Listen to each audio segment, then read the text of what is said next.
Hello guys, good morning to all of you. आज हम बात करने वाले हैं एसटीडी के बारे में जो ह्यूमन में होती है।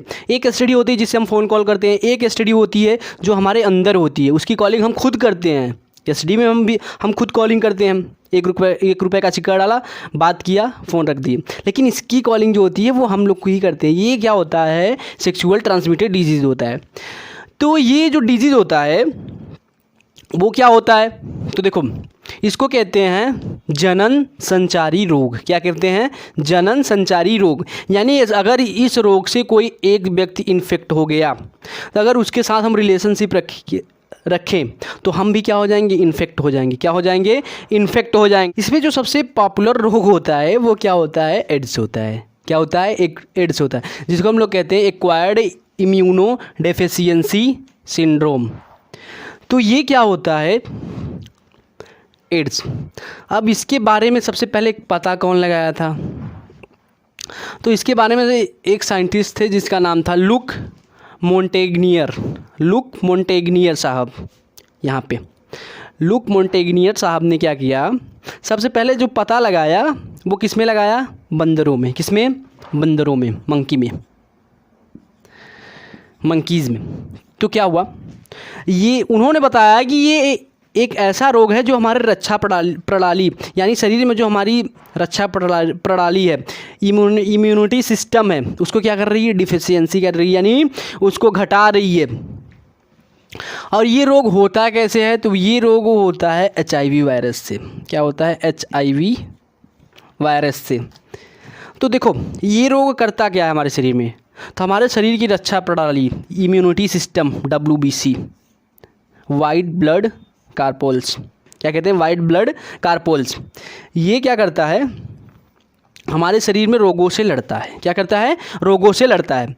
तो जब जो व्यक्ति इससे इन्फेक्टेड हो जाएंगे उसकी जो WBC होगी वो धीरे धीरे क्या हो जाएंगी? इन्फेक्ट हो जाएंगे और धीरे धीरे क्या हो जाएंगी? कमज़ोर हो जाएंगी। क्योंकि इसके जो वायरस होते हैं सिर्फ WBC पे अटैक करते हैं। क्या करते हैं? WBC पे अटैक करेंगे। और जाहिर सी बात है इसमें जो रोग होता है, जैसे मान लो ये किसी को हो गया और इसके अंतर्गत जो रोग किसी को हो जाएगा, ऐसा नहीं कि व्यक्ति की तुरंत डेथ हो जाएगी, नहीं। जैसे आज ये रोग हुआ तो कल उसकी डेथ हो जाएगी, नहीं।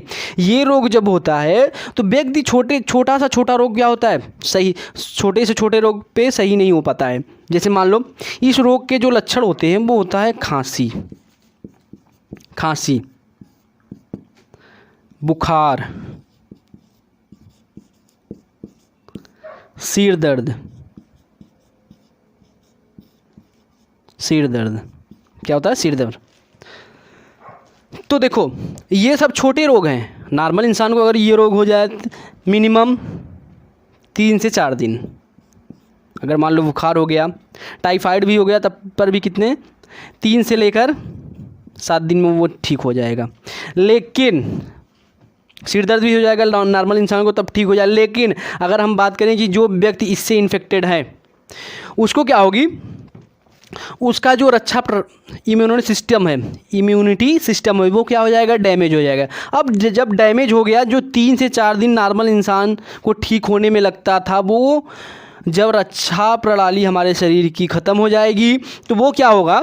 यही रोग वो उस इंसान का पीछा करेंगे। क्या करेंगे? पीछा करेंगे।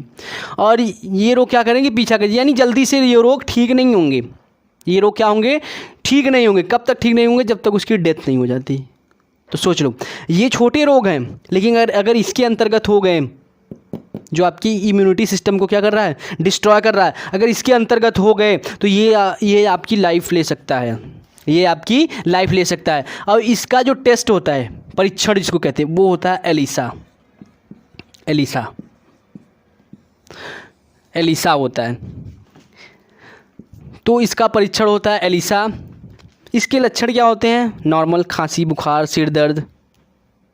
तो जब जो व्यक्ति इससे इन्फेक्टेड होगा उसका मतलब क्या होगा? इम्यूनिटी सिस्टम ख़राब होगा। और जाहिर सी बात है इम्यूनिटी सिस्टम अगर गड़बड़ है तो आपको छोटा रोग हो गया तब पर भी आपका शरीर लड़ नहीं सकता। और जाहिर सी बात है एक समय ऐसा आएगा कि आपका शरीर थक कर एकदम समाप्त हो जाएगा। समाप्त यानी आपकी डेथ हो जाएगी। अब हम बात करते हैं दूसरे रोग की। दूसरे रोग को हम लोग कहते हैं हर्पीस। क्या कहते हैं? हर्पीस क्या होता है? तो देखो ये इससे कम डेंजर है। क्यों डेंजर है? क्योंकि ये ठीक हो जाता है। तो हर्पीज़ रोग क्या होता है? ये एसटीडी के अंतर्गत ही आता है। तो हर्पीज़ रोग में क्या होगा, अगर व्यक्ति कोई इन्फेक्टेड हो गया है हर्पीज़ डिजीज़ से, तो इसके जो लक्षण होते हैं, लक्षण ये क्या करेंगे, आपके रिप्रोडक्टिव पार्ट पे मेल और फीमेल दोनों में होता है, मेल और फीमेल दोनों में होता है। रिप्रोडक्टिव पार्ट पे क्या होंगे, पहला लक्षण तो क्या होगा, पेन होगा। जो दूसरा इसकी कैरेक्टरिस्टिक्स है यानी लक्षण, वो क्या होगा, डार्क सर्कल्स होंगे, डार्क सर्कल्स। अब जो तीसरा है वो क्या होगा, फंगल इन्फेक्शन होगा, फंगल इन्फेक्शन होगा। तो ये जो है ये जो हर्पीज़ है ये क्या होता है, ठीक हो सकता है। हर्पीज़ जो होता है ठीक हो सकता है। ये फंगल होता है यानी कवक के द्वारा होता है। किसके द्वारा, रहता है तो वायरस है, लेकिन इसके जो लक्षण होते हैं जैसे फंगल इन्फेक्शन हो गया, ये फंगल इन्फेक्शन जो होता है कवकों के द्वारा होता है। लेकिन ये आपके WBC पे अटैक नहीं करेगा। ये आप अगर ये रोग जिसको हो गया वो जाहिर सी बात है महीना 10 दिन में दवा लेके डॉक्टर से मिलकर वो इलाज करा सकता है। लेकिन ये जिसको हो गया आज तक इसकी दवा ही नहीं बनी है, तो ये आपके WBC को अटैक करेगा। अब WBC बेचारा बीमार हो गया तो आप जाहिर सी बात है किसी रोग से लड़ नहीं पाओगे और जाहिर सी बात है आपकी डेथ हो जाएगी। तो ये थी STD इन ह्यूमन। ये बहुत ख़तरनाक होती है। इसकी कॉलिंग हम ही करते हैं, क्योंकि अगर मान लो कोई इन्फेक्टेड व्यक्ति है, हम उससे रिलेशनशिप रखते हैं और कुछ सेक्सुअल एक्टिविटीज़ करते हैं, तो क्या होता है उससे जो इन्फेक्शन होता है वो हमारे शरीर में आ जाता है। अब हमारे शरीर में आ जाए तो इसकी कॉलिंग तो हम खुद कर रहे हैं ना, कि उसके साथ रिलेशनशिप रख के। तो आशा करते हैं आप सबको वीडियो अच्छी लगी तो वीडियो को लाइक, चैनल को सब्सक्राइब जरूर करिए। Thank you.